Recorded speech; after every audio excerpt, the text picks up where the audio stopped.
Buen día, mi nombre es Mateo Valer Chávez del grupo 11 de Teoría 2. En esta ocasión vamos a presentar los resultados que obtuvimos en el laboratorio número 2 con los integrantes del grupo.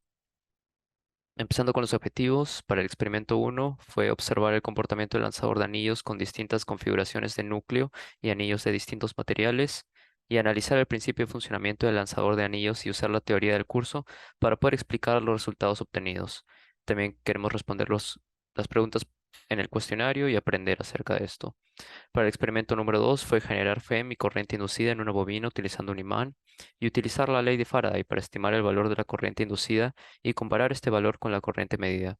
También vamos a utilizar un programa hecho en Python para poder aproximar la función de corriente teórica y aprender acerca de esto. Finalmente, para el experimento número 3 queremos utilizar un transformador usando distintas combinaciones de bobinas y núcleos de distintas geometrías y queremos medir el voltaje en las bobinas primaria y secundaria y verificar la relación de transformación del transformador eléctrico. Para los resultados experimentales, aquí podemos ver los resultados que obtuvimos en el experimento número 1. Una observación relevante fue la importancia de la inclinación del lanzador de anillos en la determinación de la distancia que recorrieron y también de su trayectoria. Finalmente, aquí tenemos un video donde demostramos el experimento.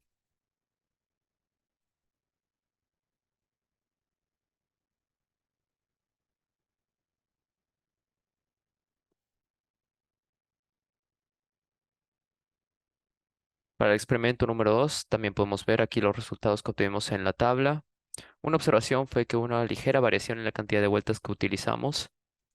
Aquí podemos ver un video de nuestro experimento en el laboratorio.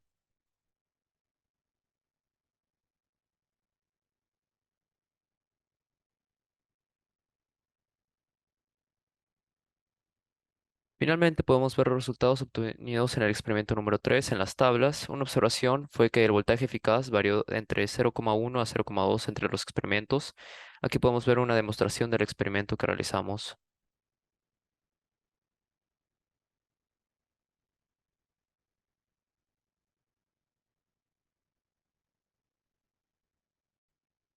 Hola, mi nombre es Héctor Hugo López Jiménez y les hablaré sobre el experimento 1, lanzador de anillos.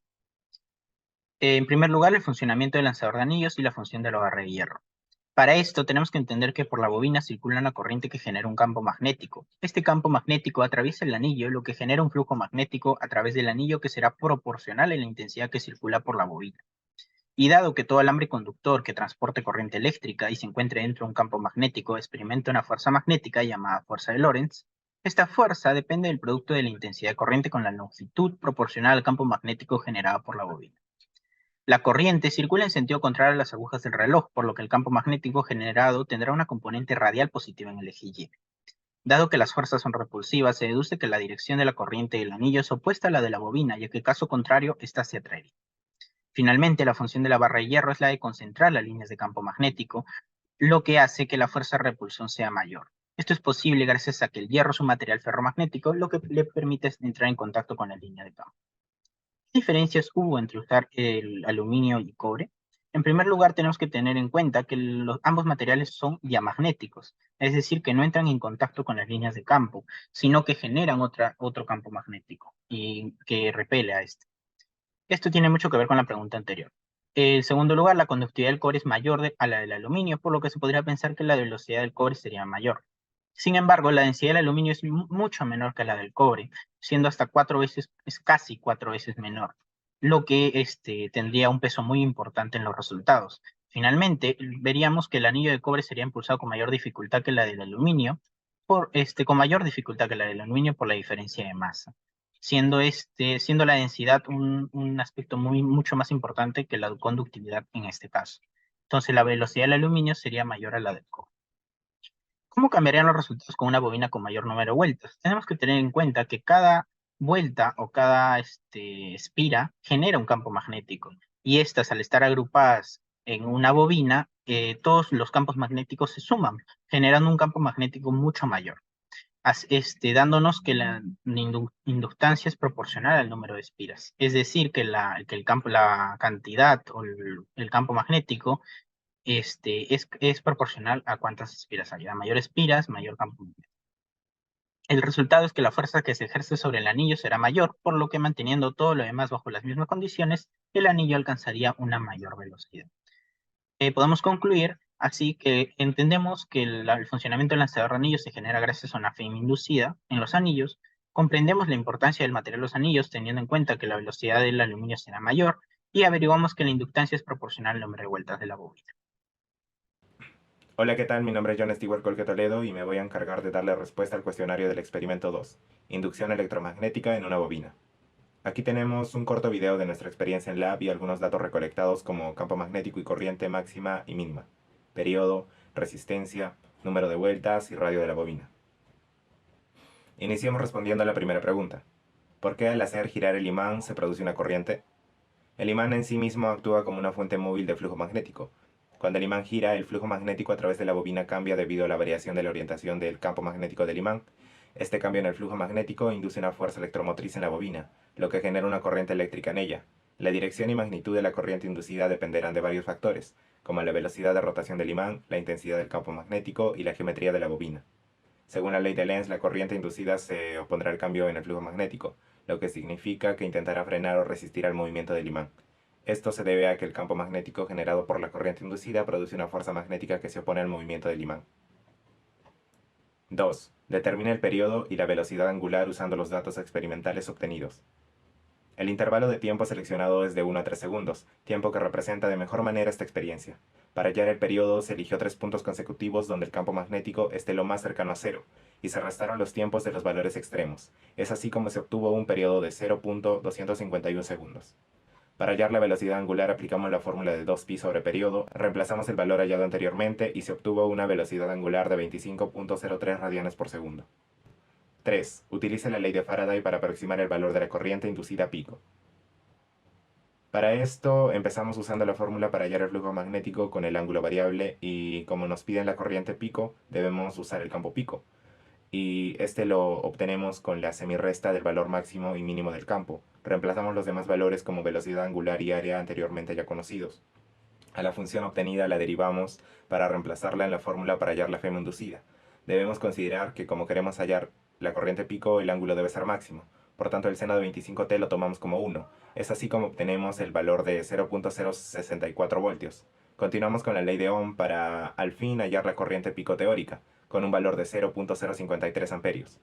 Notamos que hay una diferencia notable casi del doble entre el valor de la corriente pico experimental, que también se halló con la semirresta del máximo y el mínimo, dando un valor de 0.025 amperios.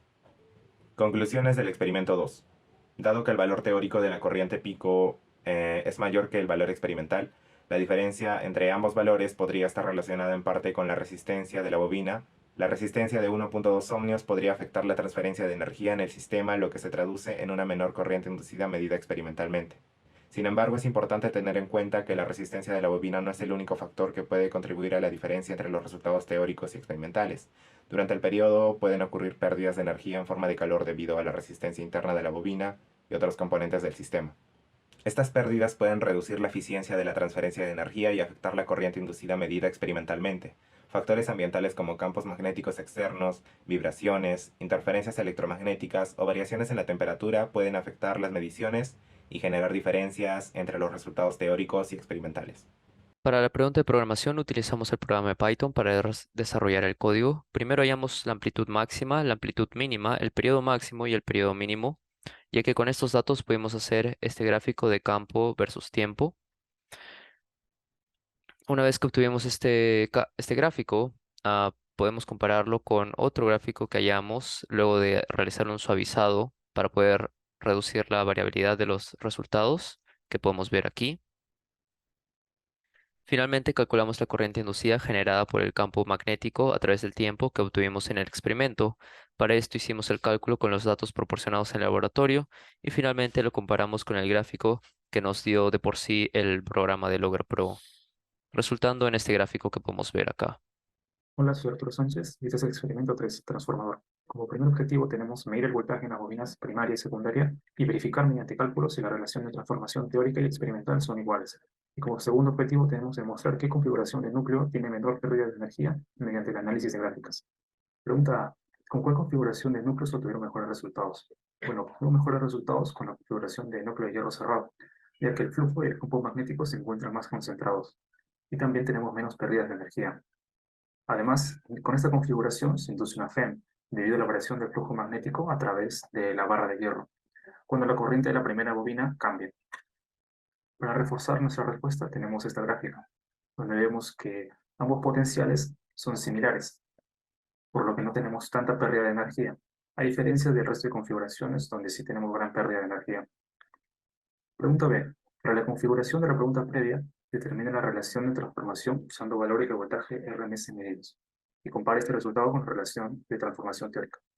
Bueno, la relación teórica es esta fórmula de aquí. Entonces, para una bobina del mismo número de vueltas, reemplazamos y obtenemos una relación teórica de 1. Ahora, utilizando la misma fórmula, pero utilizando los valores que obtuvimos en el experimento, tenemos una relación teórica de 0.826. Como vemos, estos dos valores no son idénticos, por lo que tenemos pérdida de energía. Pregunta C. ¿La relación entre los voltajes RMS y picos medidos se alinean con lo teórico? Estas son las tablas con los datos que recolectamos en el experimento. Como vemos, el valor experimental es de 2.48. Y para hallar el valor teórico, simplemente tomamos el valor del pico y lo dividimos entre la raíz de 2. Y obtenemos este resultado. No son valores iguales y nos damos cuenta que tenemos un error relativo de 2.02%. Pregunta D. Para las mediciones usando un transformador elevador, determina la relación de transformación. Compara este resultado con la relación de transformación teórica. Estas son las tablas con los datos que hemos recolectado en el experimento. Estas son las dos fórmulas que vamos a utilizar. Para el primer caso, vemos que tenemos una bobina de 200 y 800. Así que lo reemplazamos en la fórmula y también el valor del voltaje de la primera bobina. Resolvemos si tenemos un valor de voltaje secundario de 6 voltios. Y tenemos un error relativo de 16.17%. Aplicamos la misma idea para el segundo caso, solo que aquí tenemos una bobina de 200 y 400 y un voltaje primario de 2.5. Resolvemos si tenemos un voltaje secundario de 5 voltios. Tampoco son iguales, por lo que tenemos un error relativo de 15.4%. Nuestra primera conclusión del experimento es que una vez realizados los cálculos para hallar la transformación teórica y experimental, notamos que los resultados no son iguales, por lo que tenemos una ligera pérdida debido a las corrientes de Foucault o por el efecto Joule. Y además hay que recalcar que ninguna máquina es perfecta, por lo que es normal estas pérdidas. Y además tuvimos un error relativo en el ítem B de 17.4% y en el ítem C de 2.02%. Como segunda conclusión, tenemos que luego de analizar las gráficas, notamos que el transformador con núcleo cerrado tiene una menor pérdida de voltaje en comparación con el resto de configuraciones, ya que la gráfica de núcleo cerrado presenta dos voltajes de similar tamaño. Por otro lado, el resto de configuraciones tiene una notoria diferencia.